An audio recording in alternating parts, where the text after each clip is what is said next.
ଦେବତାଙ୍କ ପ୍ରାର୍ଥନାରେ ସନ୍ତୁଷ୍ଟ ହୋଇ ଶିବ ସ୍ୱର୍ଗରୁ ପତିତ ଗଙ୍ଗାଙ୍କୁ ନିଜ ଜଟା ଓ କପାଳରେ ଧରି ମର୍ତ୍ତ୍ୟକୁ ଓହ୍ଲାଇ ଆଣିଲେ। ଗଙ୍ଗା ଜଳ ସ୍ପର୍ଶରେ ସଗର ପୁତ୍ରଗଣ ସ୍ୱର୍ଗ ଗମନ କଲେ। ଏହାପରେ ଶୁକମୁନି ମହାତ୍ମା ସୌଦାସ ଗୁରୁ ବଶିଷ୍ଠଙ୍କ ଅଭିଶାପରେ କିପରି ରାକ୍ଷସ ହେଲେ ସେ ପ୍ରସଙ୍ଗ ବର୍ଣ୍ଣନା କଲେ। ମୃଗୟା ସମୟରେ ରାକ୍ଷସ ଦୁଇ ଭାଇଙ୍କ ମଧ୍ୟରୁ ଜଣେ ସୌଦାସଙ୍କ ହାତରେ ବଧ ହେଲା।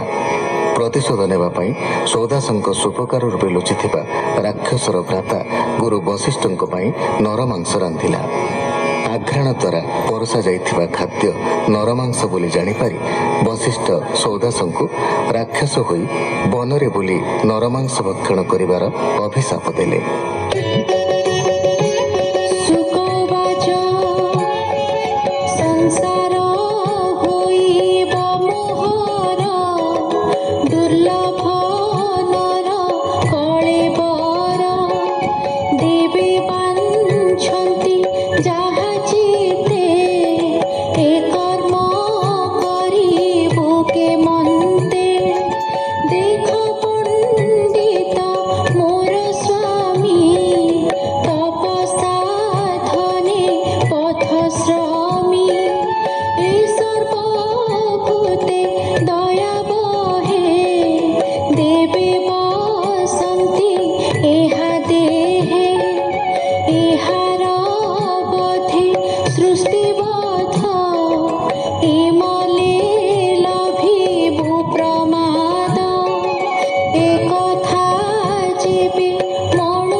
से गर्भ शपथ बरसे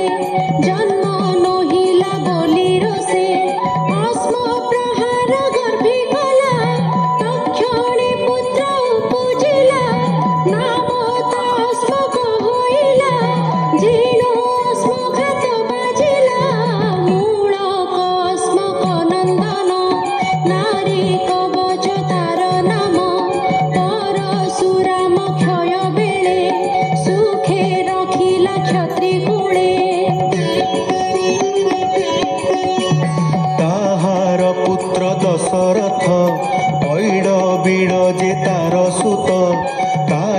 ରୁ ହେଲା ଉତପତି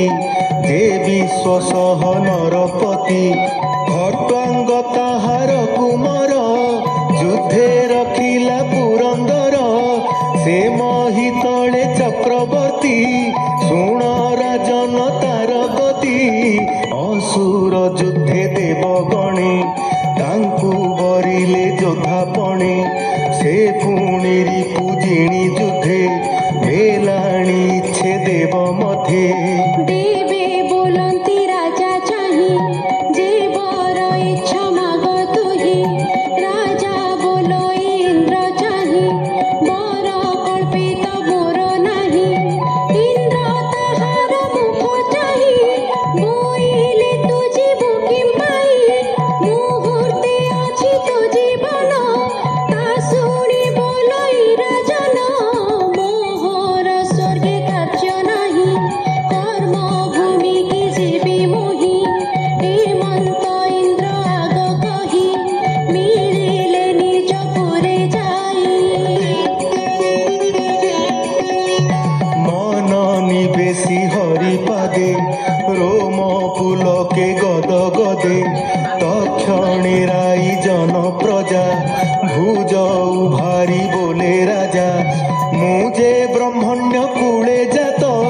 ব্রাহ্মণ মোর দৈবত যে বা ছই মোর ধন দ্বারা তনয় বন্ধুজন এ সর্বহরি নিবেদন শুণ সকল সাবধান সত্য মু কিছু ন দেখুছি বিষ্ণুঙ্ক ঠারু অন্য কিছু ମୋ ମତି ଧର୍ମ ବ୍ୟତିରେକେ ହରିଙ୍କି ସର୍ବଭୂତେ ଦେଖେ ଯେ ତିନି ଭୁବନେ ଈଶ୍ୱର ଇନ୍ଦ୍ର ଯାଚିଲେ ମୋତେ ବର ଏ ବର ଯିବି ସେ ପ୍ରମାଣେ ମୋ ଚିତ୍ତ ରହୁ ନାରାୟଣେ ବିଷ୍ଣୁର ମାୟାରେ ଜଗତ ଦିଶ ଇନ୍ଦ୍ର ଜଲମତ ସେ ମାୟା ଛାଡ଼ି ହରି ପାଦେ ମୋ ଚିତ୍ତ ରହୁ ଅପ୍ରମାଦେ ହେମନ୍ତ କହି ନୃପରାଣ ତକ୍ଷଣେ ହାରିଲା ଜୀବନ নিস্তরি গলা মায়া মোহে বসিলা গোবিন্দর দেহে নির্মল বিষ্ণুর চরিত সুজনে শুণ বিরত বোলই বিপ্র জগন্নাথ নবম স্কন্ধে ভাগবত ইতি শ্রীমদ্ভাগবতে মহাপুরাণে পারমহংস্যাং সংহিতায়াম নবম স্কন্ধে নবমোऽধ্যায়ः।